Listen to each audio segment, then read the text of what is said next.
G'day everyone. Well, have a guess what we're reviewing today for the bike review. It's not a hard challenge. This bike hasn't changed for quite a lot of years. Of course, it's a Suzuki DRZ400E.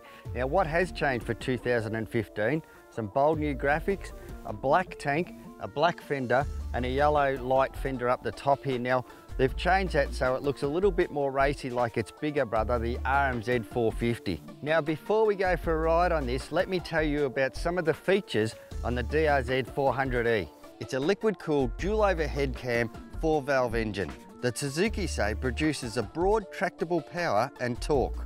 The Suzuki composite electrochemical material plated aluminium cylinder is for durability, weight reduction and superior heat transfer. The digitally mapped DC CDI system monitors throttle positions, engine RPM and adjusts ignition timing to maintain efficient combustion. It also has a rider-friendly electric starter. They have powerful 250mm front disc brakes and a 220mm rear disc brake. The suspension has a long travel 49mm Stiction tube front fork and progressive linkage rear suspension system that are both multi-adjustable. With easy to read multi-function digital instrument which includes a speedometer, dual trip meters with both addition and subtraction functions, a clock and a stopwatch. Now this time Suzuki has given us a stock standard bike. Off the showroom floor, out of the crate as they say, everything is standard on this bike, so why don't we take it for a spin? Okay, what can I tell you that's different about the DRZ400 that I haven't told you already in the last 3 years? Not a lot. It's a heavy bike, we all know that, but you can strip a lot of weight off it and make it a little bit lighter than what it is. The thing that I really like about this bike is that it's close to the ground. For someone my height, it's really good because I can actually get 2 feet on the ground and I feel fairly comfortable on the bike, that's for sure.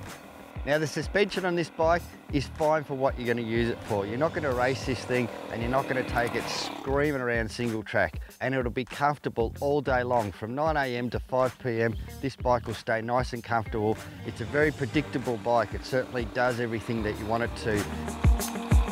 The other good thing about this engine is it's bulletproof. Now I've heard of people doing over 400,000 Ks and not even changing a top end.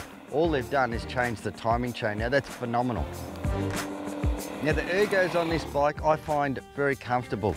Nothing gets caught up on your boots. You can move around on the bike quite easily.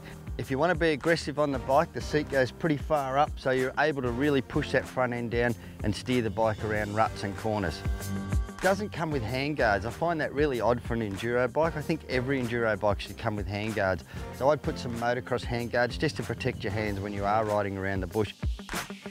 Now something that I like about this bike, it's a little bit quirky, but having a toolkit on the back fender, it's a really odd thing, you know. It reminds me of the XRs back in the 80s. I think it's pretty cool.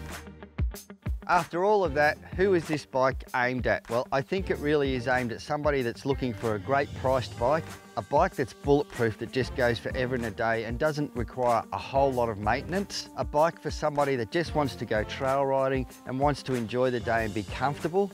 And after all, this bike has been around for years and years for one reason. It stands a test of time. This thing is absolutely bulletproof. I know we go on and on about it, but it really does just keep going and going and going, and it gets you to where you want to go, and it's a good, fun little package. For all your motorcycle insurance needs, visit swanmotorcycle.com.au.